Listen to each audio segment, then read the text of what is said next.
সুপ্রিয় দর্শক শ্রোতা মণ্ডলী, আপনারা এই মুহূর্তে আমাকে যে যেখান থেকে শুনছেন এবং যে যেখান থেকে দেখছেন, আপনাদের সকলকে জানাই আমি আমার প্রাণঢালা অভিনন্দন এবং শুভেচ্ছা। আজকে এই মুহূর্তে আবার ভিডিও দেওয়ার কারণ আপনারা নিশ্চয়ই এতক্ষণে জেনে গিয়েছেন যে ইনকিলাব মঞ্চের মুখপাত্র, ঢাকা ৮ আসনের স্বতন্ত্র প্রার্থী, ওই যে টিনের চালে কাউয়া, তারপরে আর একটা আচারা শব্দ, তালিবের সহায়কার শাহ হাদি সাহেব গুলিবিদ্ধ। তো যেটা জানতে পারলাম এখন পর্যন্ত পেপার পত্রিকা বা খবরগুলো দেখে, যে কে বা কাহারা হঠাৎ করে ওনাকে মোটর সাইকেল থেকে এসে গুলি করে, সেই গুলি ওনার কানের পাশ দিয়ে যায়, যদিও মারা যায়নি, এখনো বেঁচে আছে। তবে আপনারা ব্যানার এবং হেডলাইনে দেখছেন যে রইল বাকি ৪৯। আপনাদের মনে আসছে নিশ্চয়ই, গতকাল আমি একটা ভিডিও আপলোড করেছিলাম যেখানে আমি বলেছিলাম যে বাংলাদেশের বাঘা বাঘা ইউটিউবার কেউ কিন্তু রাশেদ খানের ৫০ জন মারা যাবে বা টার্গেট কিলিংয়ে ৫০ জন, এইটা নিয়ে খুব একটা ভিডিও বানায়নি। এবং অনেকে আমাকে বলেছিলেন, ভাই এই ধরনের ভিডিও এটা কি, এটা সত্য নাকি, এই সেই। তা আমি তাদেরকেও বলছি যে এটা সত্য না মিথ্যা সেটা হচ্ছে পরের কথা, কিন্তু রাশেদ খান তিনি পাবলিকলি প্রেস কনফারেন্সের মাধ্যমে বলেছিলেন যে ৫০ জনকে টার্গেট কিলিং করা হবে, নির্বাচনে তফসিল ঘোষণার পরপর ৫০ জনকে টার্গেট কিলিং করা হবে। এবং তখন আমি আপনাদেরকে বলেছিলাম যে নির্বাচনের হবে বা নির্বাচনের প্রার্থী ঘোষণা ওরা যখন থেকে শুরু করেছিল, যে প্রার্থী বিভিন্ন এলাকায়, তখন থেকে প্রায় ২০০ জন মারা গেছে সব নির্বাচনী কর্মকাণ্ডে, হয় জামাত বিএনপির মারছে, বিএনপি জামাতে মারছে, এই সেই। তো আজকে গতকাল তফসিল ঘোষণা হলো, আজকে সর্বপ্রথম সাউহাদিকে কাউয়া বানায় ফেলাইলো হলো। তো ওকে যে মারছে, এখন ঢাকা পুলিশ, যেটা ঢাকা মহানগর পুলিশের গণসংযোগ বিভাগের উপকমিশনার ডিসি মোহাম্মদ তালিবুর রহমান, আপনার বিভিন্ন গণমাধ্যমকে জানিয়েছে, মোটর সাইকেলে করে এসে দুজন দুর্বৃত্ত আসে এবং তারা হঠাৎ করে গুলি ছুঁড়ে পালিয়ে যায়। এবং হাদি সাহেব গুলিবিদ্ধ হন কোথায়? পল্টন এলাকায়, তার মানে ঢাকা ৮। আর ঢাকা ৮টা কার? ঢাকা ৮ হচ্ছে যে মির্জা আব্বাসের আসন। মির্জা আব্বাস সম্বন্ধে আপনারা সকলেই জানেন, ওনার অতীত ইতিহাস জানেন, সব কিছু জানেন। তারপর আমি আসলে শিওর না যে মির্জা আব্বাস করছে নাকি রাশেদ খান করছে।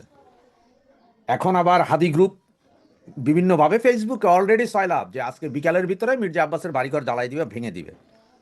মির্জা আব্বাসের উপর খুব খেপা। কিন্তু আসলে কি মির্জা আব্বাসের উপর খেপা হওয়ার দরকার, নাকি রাশেদ খানকে নিয়ে আসা দরকার? আপনারা যদি আমাকে বলেন তাহলে আমি বলবো যে রাশেদ খানকে তো পুলিশ সাথে সাথেই ধরা উচিত ছিল। গত ৮ তারিখে যখন সে বলেছিল যে ৫০ জনকে টার্গেট কিলিং করা হবে, সেই দিনই রাশেদ খানকে নিয়ে আসা উচিত ছিল, যে এই ৫০ জন কারা, তুমি কোত্থেকে খবর পাইলা? তোমারে মোসাদে বলেছে, এসে ইসরায়েলি গোয়েন্দা সংস্থা মোসাদ এসে বলেছে, কারণ তোমার সাথে মোসাদের ভালো সম্পর্ক।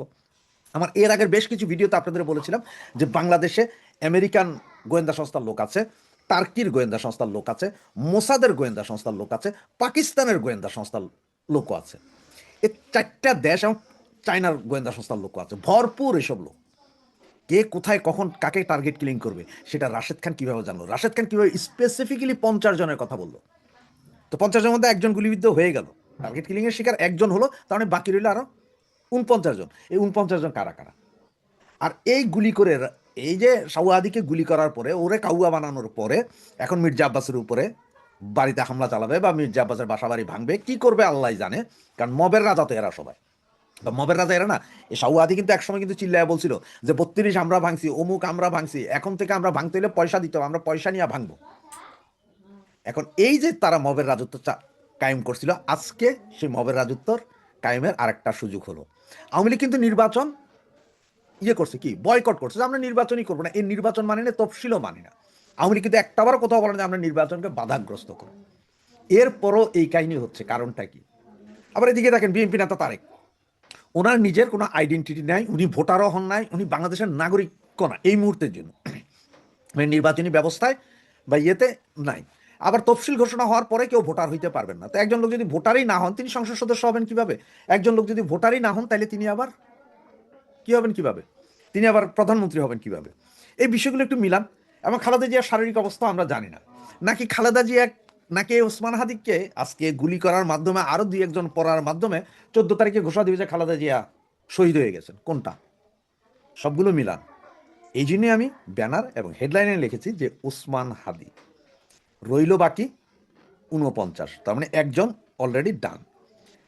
এখন সকলের দরকার, পুলিশ যদি চায় তাহলে রাশেদ খানকে নিয়ে সরাসরি কাস্টাডিতে নেওয়া উচিত, পিটাইয়া মাইরা পাছার নিচে দিয়ে ওই যে ডিম আছে না, গরম ডিম, ওগুলো ঢুকে বাইর করা উচিত, যে তুমি যে 50 জন বলছিলে সেই 50 জনের মধ্যে একজন গেছে, বাকি 49 জন আছে, এই 49 জনের আমরা বাঁচাইতে হবে। তুমি বেটা বলো কই থেকে পাইছো ইনফরমেশন, কে কে আছে, কারা কারা যাবে, কারণ এটা এখন রাশেদকেই বলতে হবে। রাশেদ যদি না বলে, তারে উল্টে লটকাও। এখানে কারোর দোষ দেওয়া লাভ নাই, সব জানে রাশেদ, রাশেদ খানই জানে।